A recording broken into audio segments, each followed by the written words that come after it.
great deal of interesting human rights activism. So the same people who were involved in the Congo, for example, were involved in reporting on human rights abuses in Peru, in some of the civil wars of South America. So it's one world, but I don't talk about this today. India and the South Asian came under British domination in the 18th century, and finally under British government control in 1857. That's another sort of important story. I'll just allude to it briefly at the end. But again, it's a longer story and isn't central to the text that we're reading about today.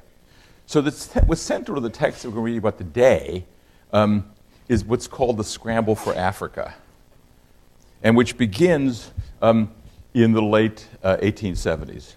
So what you see on this side here is roughly speaking a map of, as far as we can construct it, tribal, to use that, in quotation marks, ethnic divisions of Africa. And there are many of them based on language groups.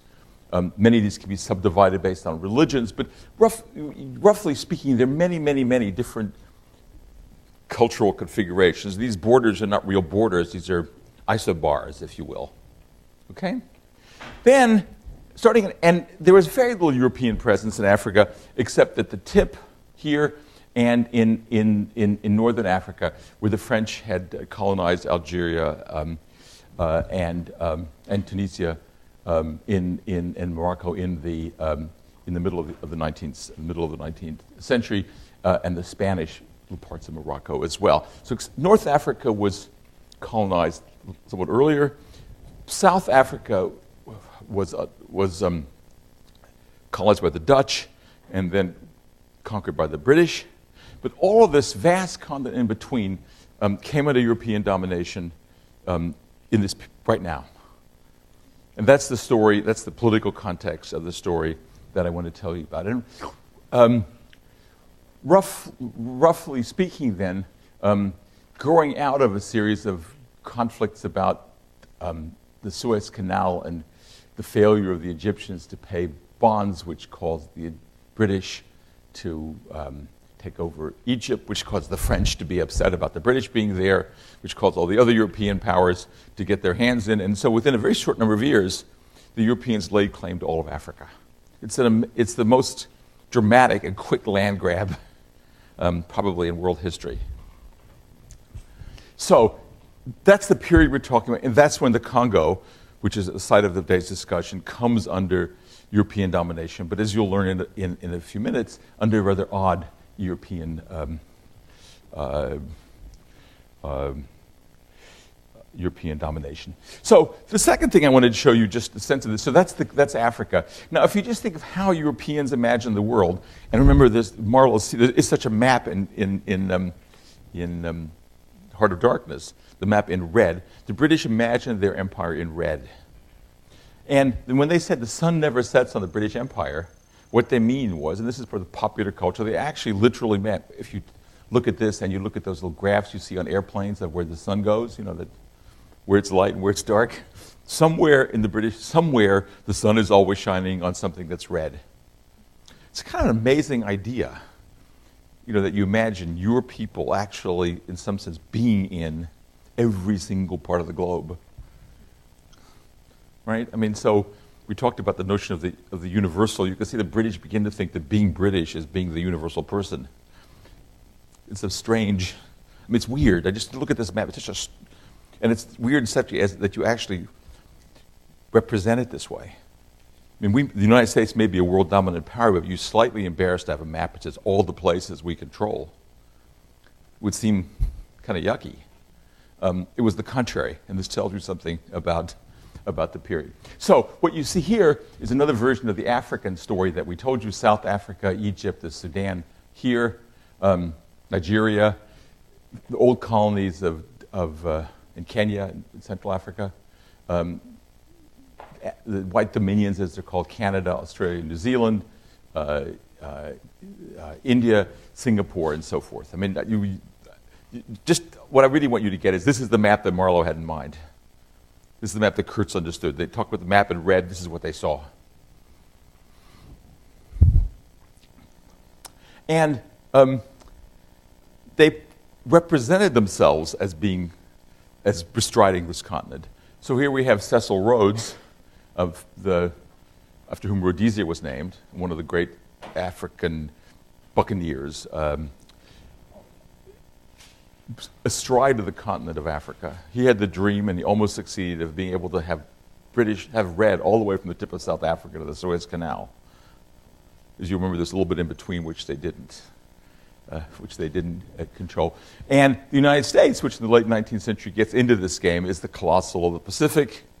This is when the United States took the Philippines and became an imperial power in Asia. It's also, by the way, the period, though we're not going to talk about this, in which Japan becomes an imperial power. And again, as you'll see in a moment, based on a Japanese sense of themselves as being the first Asian nation to westernize, which they did in all sorts of ways, and then to project this notion of progress then on other parts of Asia, Korea, parts of China, which is another story. But this is our African story. So Europeans in this period bestride the continent, British represented by the British on this sort of in this East African context, and in the United States, though with some opposition, we too think of ourselves as bestriding the world. So that's the crudest sketch of the politics of empire. But the takeaway from this is to say that in a very short amount of time, the European powers dominated Africa, or sought to dominate parts of Africa, projected their power into all sorts of parts of Africa, having already done so in other parts of the globe. So, on what grounds do they do this? Well, economic self-interest is the phrase that's usually taken to be the case. I actually don't think, in a complex way, one might be able to argue that that's what's going on in Africa. But there were no markets in Africa. And before one got in there, one didn't know that the world wanted ivory and rubber. In other words, when Leopold took over the Congo, it was before the Great Rubber Boom. So it turned out some parts of it, like the Congo, to be profitable. Lots of parts didn't turn out to be profitable. And though I don't want to argue it here, and we could talk about it at coffee, I don't think, and I didn't put in the material causes of empire, which is economics, as crucial here. Though many people feel differently, and we could argue about this at coffee. It's just not central to my talk now. What's central to my lecture today is the ideologies of empire, because these will play into the human rights story. Right? So what are these ideologies of empire? Well, one of the crucial ideologies of empire is the notion of the civilizing mission. Mark Twain, the American writer who was a great anti-imperialist, parodied this notion as the civilizing mission is the white man's notion that he is less savage than the other savages. In other words, you get it. You could almost say that the civilizing mission is maybe the dominant version of this, or it could encompass the ideology of the whole imperial enterprise. I want to point out to you that the civilizing mission is not only in the context of Mark Twain with one race over another race, or one savage over the other savage, but also takes place in other European contexts. So, for example, the Rothschilds, the great banking family in France, sets up a foundation called the Alliance Israélite, the Alliance of Israeli Peoples, or Jewish peoples, to teach French to the benighted Jews of the Middle East and of the Balkans. French is the language of progress, and if the Jews of the Middle East and of the Balkans are going to get with the program of civilization, they need to learn French. The same sort of project was undertaken by other groups to teach Polish Jews German, because Yiddish was not the language of modernity. And the same kind of arguments can be made amongst Indian elites about making people learn English. English is the language of modernity. So it's not only the imperial powers who have this version of